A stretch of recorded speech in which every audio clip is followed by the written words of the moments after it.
कपड़े धोने वाली बहू।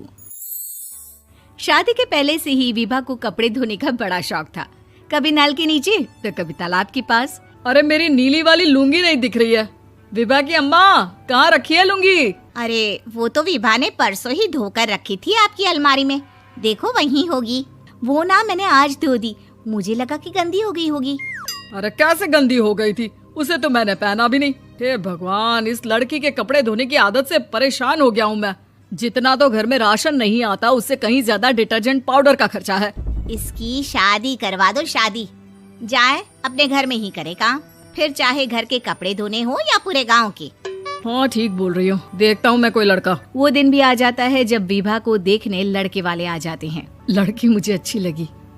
होने वाली सास कहती है, बेटी अगर कुछ पूछना है तो पूछ लो। वैसे तो हमारी लड़की बहुत ही शर्मीली है, जो बोल दो वो मान लेती है, इसे क्या पूछना होगा। अरे कैसी बात कर रही हो माँ, मुझे इन लोगों के घर रहना है, सवाल तो कई है। हाँ हाँ बेटा, पूछ लो ना, क्या पूछना है। आप लोगों के घर कपड़े कौन धोता है? सास का मुंह बन जाता है। देखो, अगर तुम ये कहना चाहती हो कि तुम्हें कपड़े धोने नहीं आते तो सुन लो, कपड़े मैं ही धोती हूँ, लेकिन तुम्हारे आ जाने के बाद मैं रुमाल तक नहीं धोऊंगी। अरे चुप रहना भाग्यवान, बहू बेचारी घर आई नहीं, उसे डराना शुरू कर दिया।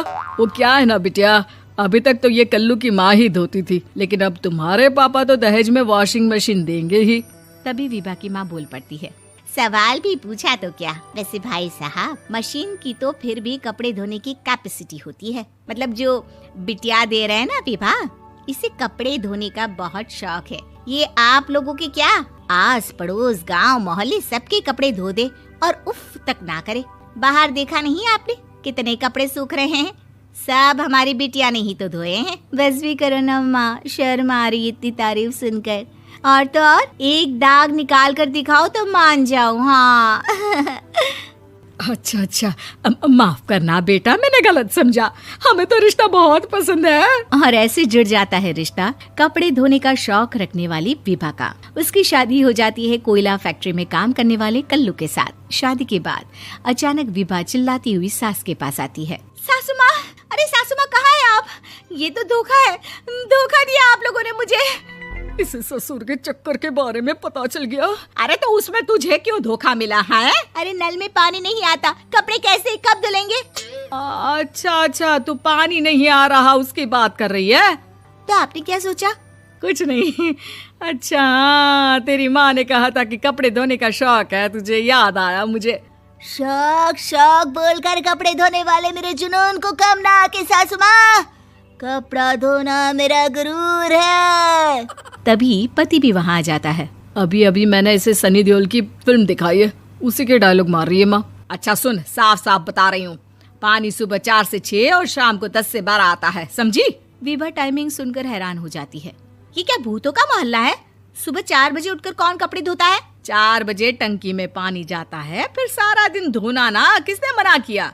अरे कैसी बात कर रही हैं? 200 लीटर की टंकी में कितने कपड़े धो लूंगी मैं, सुबह ही उठ जाऊंगी मैं। अब क्या था, विभा सुबह 4 से लेकर रात के 12 बजे तक कपड़े ही धोती रहती। एक रोज सास पड़ोस से निकलकर कहीं जा रही होती है कि साथ वाली कहती है, हाँ कल्लू की माँ, जरा ये बताओ कि 2 साड़ी है, 2 ब्लाउज और एक पेटीकोट और एक नाड़े वाला लंबा कच्छा।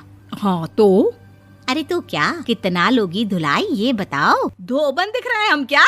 हमारे पति सरकारी नौकरी से अभी अभी रिटायर हुए हैं और बेटा सुपरवाइजर है कोयला फैक्ट्री में। धोबन समझ रखा है हमें।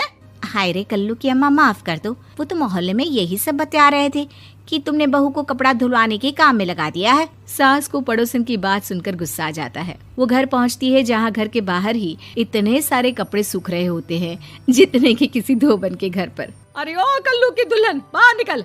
माँ जी यहीं आ जाओ, बाथरूम में चादर धो रहे हैं हम। अरे अभी हम धोते हैं, तुमको बाहर निकलो। ये आस पड़ोस वाले बोल रहे हैं कि हम बहू से कपड़े धुलवा कर उसे कपड़ा धोने वाली बना दिए हैं। अरे छोड़ो ना माँ जी, किन लोगों की बातों में आती हो? आस पास के लोगों का तो काम ही होता है कि वो किसी तरह सास बहू को लड़ा दे। बहू सारे घर के कपड़े धोती है, ये क्या कम है? बोलिए। सास को भी लग जाता है कि वो बहू का ये सनकीपन नहीं छुड़वा सकती, इससे अच्छा है कि खुद ही चुप हो जाए।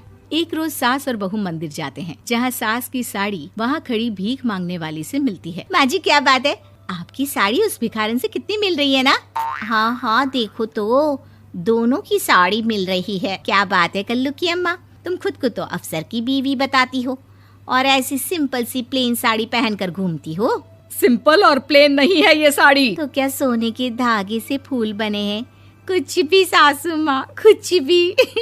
हाँ बने थे इस साड़ी में सोने के धागे से फूल। मेरे पति लेकर आए थे मद्रास से स्पेशली मेरे लिए 10,000 की। ताहे भाई साहब इस भिखारन के लिए भी सेम टू सेम साड़ी लेकर आए होंगे 10,000 की। सास उस वक्त तो कुछ नहीं कहती, लेकिन बहू के साथ घर आती है और अलमारी से एल्बम निकाल कर लाती है। ये साड़ी देख रही है, ये वही साड़ी है जिसे मैंने अभी पहना था। इस साड़ी में ये जो चमकदार फूल दिख रहे हैं ना, ये सोने के धागों से काढ़े गए हैं। लेकिन तू लोकल वॉशिंग मशीन ब्रश से घिस घिस कर सारे फूलों को निकाल कर साड़ी प्लेन कर दी। मुझे माफ कर दीजिए सासू माँ। और तो और, जब मैंने तुझे तेरी गलती के लिए कुछ नहीं कहा, लेकिन तूने तो सबके सामने मेरा मजाक ही बना दिया। क्यों? बहू को समझ में आ जाता है कि अब से उसका कपड़े धोना बंद।